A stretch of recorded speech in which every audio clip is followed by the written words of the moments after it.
So let's move into testing. We've talked almost every week about testing supplies.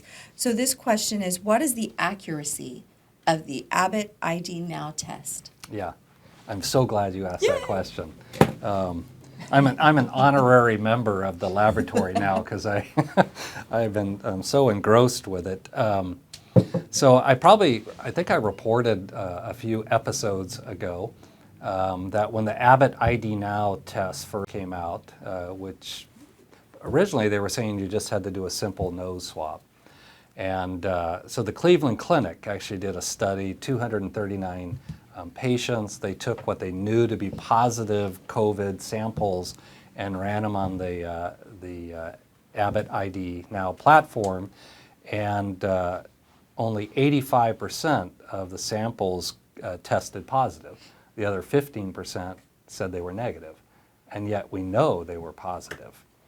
So that raised a lot of doubt in people's minds. It raised doubt in the minds of our physicians. And so Randy Kokka, who's our Director of Laboratory Services, and Dr. David Hewitt, who's our Medical Director for Laboratory Services, decided to do their own study.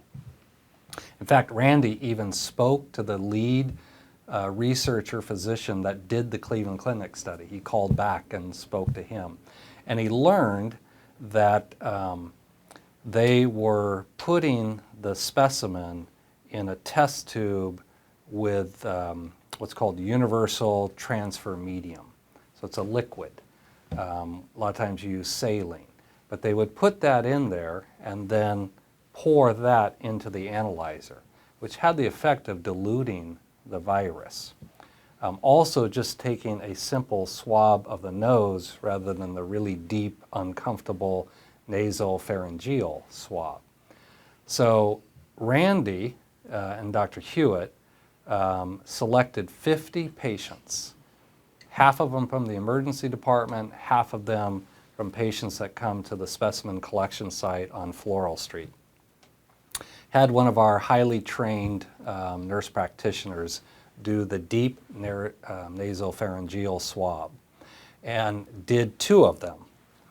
Sorry for those volunteers that got that experience twice, but did 2 of them, and put one in the BD Max analyzer, which we knew was highly, highly accurate, and then put the other in the Abbot ID Now analyzer.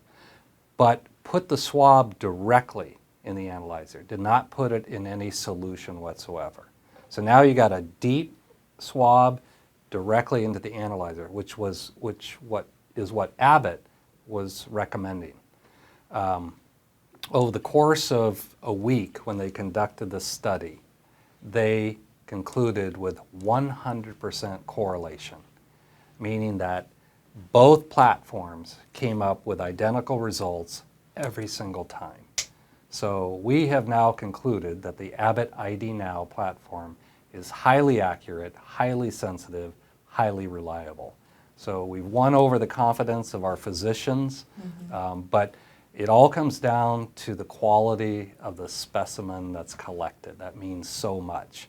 And that's why I worry out there in the community. You hear about other testing sites and being able to get it done at my private physician office, or unless they really know how to take a high quality specimen, I worry that you could get inaccurate results.